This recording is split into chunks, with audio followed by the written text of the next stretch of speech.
In leaves को देखिए, इनके आपको नजर आ रहे होंगे कि साइड जो है ना टिप्स वो ब्राउन हो रहे हैं। ठीक है, ये इसी तरह इसके देखिए ये भी ब्राउन हो रहे हैं। तो बेसिकली ये रीजन है, ये कोई खुराक की कमी नहीं है, बल्कि ये जिससे ये साइडें जो है इस तरह ब्राउन हो रही हैं। तो इसी का जो सोल्यूशन है वो मैं आपको बता रहा हूं कि उसके लिए ये फर्टिलाइजर बहुत जरूरी है जो अभी मैंने ऐड की है पानी के अंदर। ठीक है, अस्सलामु अलैकुम, welcome back to my channel. मैं उम्मीद करता हूं आप लोग खैरियत से होंगे। देखिए, जो आजकल टेम्परेचर चल रहा है, आज डेट भी मैं बता दूं, 9 जून है आज, और टेम्परेचर की ये सिचुएशन है कि जब हाईएस्ट टेम्परेचर जो है लाहौर का वो 45 प्लस में जा रहा है। और जिस तरह मेरे रोजेस छत पे पड़े हुए हैं, इनका टेम्परेचर जो है 50 प्लस में होगा। 50, 52, 53 के करीब इनको टेम्परेचर मिल रहा होगा, क्योंकि इन पे कोई शेड नहीं है, डायरेक्ट धूप इन पे पड़ती है। लेकिन एक प्रॉब्लम चल रहा है इस दफ़ा वेदर में, कि वेदर 2, 4, 5 दिन के लिए बहुत एक्सट्रीम हॉट हो जाता है, और उसके बाद क्या होता है कि फिर आंधी आती है, बारिश आती है, और उसके बाद टेम्परेचर फिर 39 से नीचे आ जाता है। तो ये जो फ्लक्चुएशन है टेम्परेचर की, इसमें एक प्रॉब्लम आ रहा है। नॉर्मली इस वेदर में गुलाब पे बहुत ज़्यादा जो डिजीज़ का अटैक वो नहीं होता, पेस्ट अटैक नहीं करते, क्योंकि टेम्परेचर बहुत हाई होता है, बहुत कम करते हैं। इसलिए इसमें मैं भी और बहुत सारे रोज़ारियंस जो हैं वो स्प्रे बंद कर देते हैं या कम कर देते हैं। मैं कम कर देता हूँ, बंद नहीं करता, लेकिन बहुत सारे लोग बंद भी कर देते हैं। तो अब जो टेम्परेचर की ये फ्लक्चुएशन है, तो इसमें जो एक प्रॉब्लम आ रहा है वो ये आ रहा है कि सबसे जो डेंजरस डिजीज़ है गुलाब के लिए, जो गुलाब को मार देगी इसमें और 1% चांस नहीं छोड़ेगी उसके बचने का, वो है माइट्स। उसका अटैक हो रहा है अभी। 1-2 दिन पहले मेरी कुछ लोगों से बात हो रही थी जो गुलाब उगा रहे हैं, तो वो भी यही शिकायत कर रहे थे कि माइट्स का अटैक हो रहा है हमारे रोजेस पे। तो इसलिए मैंने भी यही डिसाइड किया कि क्यों ना मैं आप लोगों को भी समझाऊं कि अगर आपके रोजेस पे माइट्स का अटैक है तो उसको कैसे आपने ट्रीट करना है, और फिर अगर नहीं भी है तो प्रिकॉशनरी आपको स्प्रे करना चाहिए। तो उस पर्पज़ के लिए यह आज की वीडियो मैं आपसे शेयर करने जा रहा हूँ। तो इससे पहले कि मैं फर्दर डिटेल में डिस्कस करूँ, जो लोग मेरे चैनल पे नए हैं उनसे रिक्वेस्ट है कि वो मेरे चैनल को सब्सक्राइब कर लें, बेल नोटिफिकेशन ऑन कर लें, ताकि इसी तरह की इन्फॉर्मेटिव वीडियोस जब मैं अपलोड करूं तो उनको टाइमली पता चल सके और वो देख के फ़ायदा उठा सके। पसंद आए तो लाइक लाजमी कर दिया करें, और आगे फ्रेंड्स एंड फैमिली में शेयर भी किया करें, ताकि ये इन्फॉर्मेशन आगे लोगों तक पहुंचे और हमारे मुल्क में भी लोग अच्छे से गुलाब उगा सकें। और अगर आपका कोई क्वेश्चन हो तो कमेंट्स में पूछा करें, इंशाल्लाह मैं आपसे उसका आंसर जो भी होगा वो शेयर करूंगा। तो चलिए आगे बढ़ते हैं और इस मसले को थोड़ा डिस्कस कर लेते हैं और फिर उसके ट्रीटमेंट की तरफ चलते हैं। देखिए, इस टेम्परेचर में अगर माइट्स का अटैक हो जाता है तो माइट्स का अटैक जो है वो आपके पौधे को मार देगा। क्यों? क्योंकि माइट्स जो है वो सारे पत्ते जो है वो ख़त्म कर देता है, और इस टेम्परेचर पे न्यू ग्रोथ अगर होगी भी तो बर्न हो जाएगी, वो ख़त्म हो जाएगी। तो जब न्यू ग्रोथ नहीं होगी तो ऑटोमेटिकली आपका पौधा डाईबैक लेगा तो वो मर जाएगा, उसको आप रोक ही नहीं सकते। तो इसलिए बेहतर यही है आप प्रिकॉशनरी तौर पे स्प्रे करें माइट्स के लिए। हाँ, अगर माइट्स का अटैक हो गया तो आखिर में मैं बताऊंगा कि उसको बचाने के क्या तरीके हो सकते हैं कि जिससे चांसेस बन जाएं कि आपका पौधा मरे ना, बच जाए। तो पहले हम स्प्रे की बात कर लेते हैं। तो सबसे पहले प्रिकॉशनरी तौर पे जो स्प्रे है वो माइट्स के लिए बेहतरीन स्प्रे है, वो है ओबेरॉन। एक और भी स्प्रे आया, उसके ट्रायल चल रहे हैं, अभी कहीं मुझे माइट्स मिले तो मैं उन पे स्प्रे करके उसका फाइनल रिजल्ट देख के फिर आप लोगों से शेयर करूंगा। उसके अलावा प्रिकॉशनरी तौर पे मैं स्प्रे करने जा रहा हूं प्योरेट का। प्योरेट जो है ये जेंग बैंग कंपनी है, चाइनीज, उसका प्रोडक्ट है, और ये मल्टीपर्पज है। ये थ्रिप्स को भी कंट्रोल करता है और माइट्स को भी। और हाँ, ये भी बता दूं कि यहाँ नई ग्रोथ पे थ्रिप्स का अटैक भी होगा और हो रहा है, मेरे भी कुछ पौधों पे है।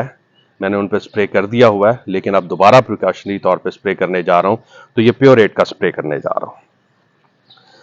तो अब इसकी क्वांटिटी कितनी लेनी है, 1 ml पर लीटर के हिसाब से। और अगर आप ओबेरॉन कर रहे हैं, प्रिकॉशनरी तौर पे कर रहे हैं, तो 0.25 ml पर लीटर इस टेम्परेचर में आपने यूज करना है। 0.5 ml पर लीटर तब यूज करना है जब सीवियर अटैक हो चुका हो।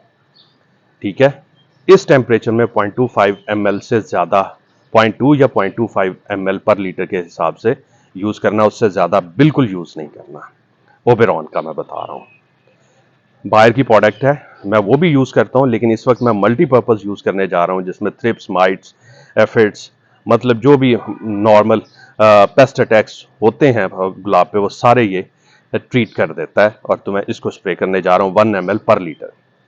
लेकिन इसके साथ साथ सिर्फ ये मैं पेस्टिसाइड का स्प्रे नहीं कर रहा, साथ इसको थोड़ी फीडिंग भी देते रहें, ताकि पौधे के अंदर थोड़ी एनर्जी बने, ताकि वो इतने जो स्फीयर वेदर है, ये मौसम है जो पौधे को की जान निकाल रहा है, उससे लड़ने की उसके अंदर ताकत बने।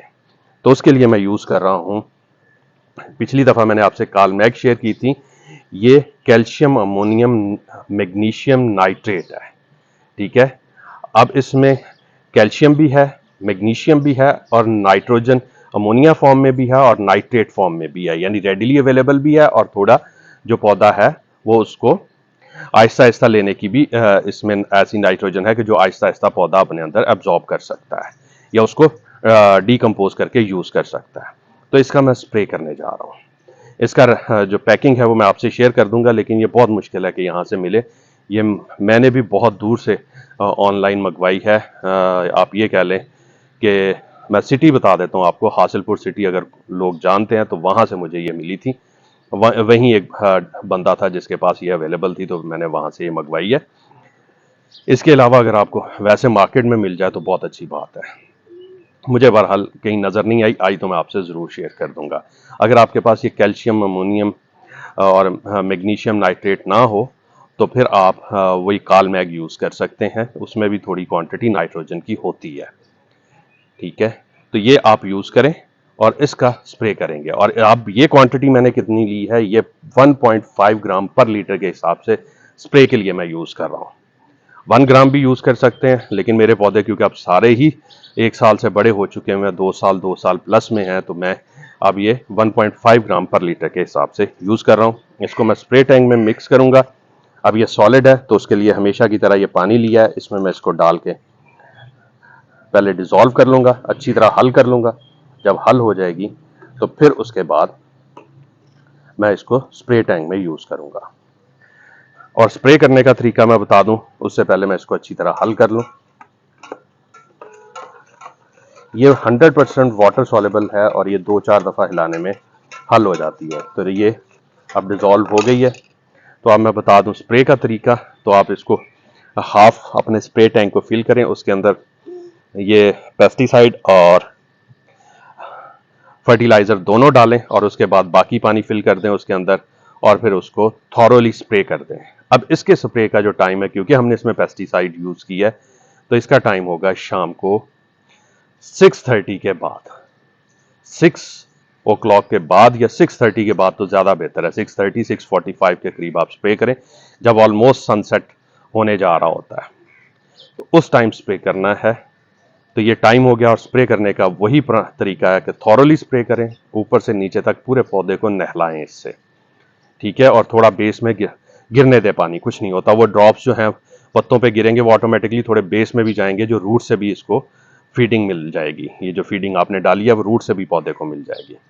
और इससे क्या होगा कि ये पौधों में एक तो कैल्शियम की वजह से मैंने आपको बताया, इम्यूनिटी बूस्ट होती है पौधे की, यानी ये जो स्ट्रेस है एक्सट्रीम वेदर का, उसको बर्दाश्त करने की ताकत बढ़ती है। और साथ ही साथ रूट ग्रोथ में भी हेल्प करता है। तो रूट्स के जो मसले हैं तो वो भी काफ़ी हद तक सॉल्व हो जाएंगे, क्योंकि इसमें हाई टेम्परेचर होने की वजह से जब आपके पॉट हीट अप होते हैं तो रूट्स भी बर्न होती हैं, और उनका इफेक्ट आपके पत्तों पे नज़र आता है। जैसे कि इन लीव्स को देखिए, इनके आपको नज़र आ रहे होंगे कि साइड जो है ना टिप्स, वो ब्राउन हो रहे हैं। ठीक है, ये इसी तरह इसके देखिए, ये भी ब्राउन हो रहे हैं। तो बेसिकली ये रीज़न है रूट बर्न होने की। ये कोई खुराक की कमी नहीं है, बल्कि ये रूट बर्न हो रही हैं हीट बहुत ज़्यादा हाई टेम्परेचर होने की वजह से, जिससे ये साइडें जो है इस तरह ब्राउन हो रही हैं। तो इसी का जो सोल्यूशन है वो मैं आपको बता रहा हूँ कि उसके लिए ये फर्टिलाइज़र बहुत ज़रूरी है जो अभी मैंने ऐड की है पानी के अंदर, ठीक है, और जिसका मैंने आपको अभी एक्सप्लेन किया है, यानी कि calcium nitrate, calcium magnesium nitrate. अब जो मैग्नीशियम है वो आपको पता है क्लोरोफिल का अहम पार्ट है। ये जो ग्रीन लीव्स हैं, जो इसमें ग्रीन कलर है, बेसिकली उसका अहम इंग्रेडिएंट है। अगर ये पत्ते ग्रीन होंगे तभी दूसरा क्या कहते हैं इसमें क्लोरोफिल होगा। क्लोरोफिल होगा तो ये पौधा अपनी खुराक बना सकेगा, क्योंकि लीव्स जो हैं ये इसकी फूड फैक्ट्री होते हैं पौधे की, जो कि पौधे के लिए खुराक तैयार करते हैं और पौधे को देन प्रोवाइड करते हैं। माइट्स की निशानी ये होती है कि जो एक्सट्रीम केस है उसमें तो जाला बन जाता है, जैसा कि आपको नज़र आ रहा होगा, लेकिन उससे पहले पत्तों का रंग उड़ना शुरू हो जाता है, डिकलरेशन होना शुरू हो जाती है, और उल्टा करके पत्ते देखें तो बैक साइड पे डॉट डॉट्स, रेड डॉट्स से नज़र आते हैं, जो कि ये माइट्स की निशानी होती है। अब अगर माइट्स का अटैक हो गया तो फिर क्या करना है? आपने फ़ौरन से पहले अपने पौधे को शिफ्ट करना है शेड में, जहाँ पे डायरेक्ट सनलाइट ना आए।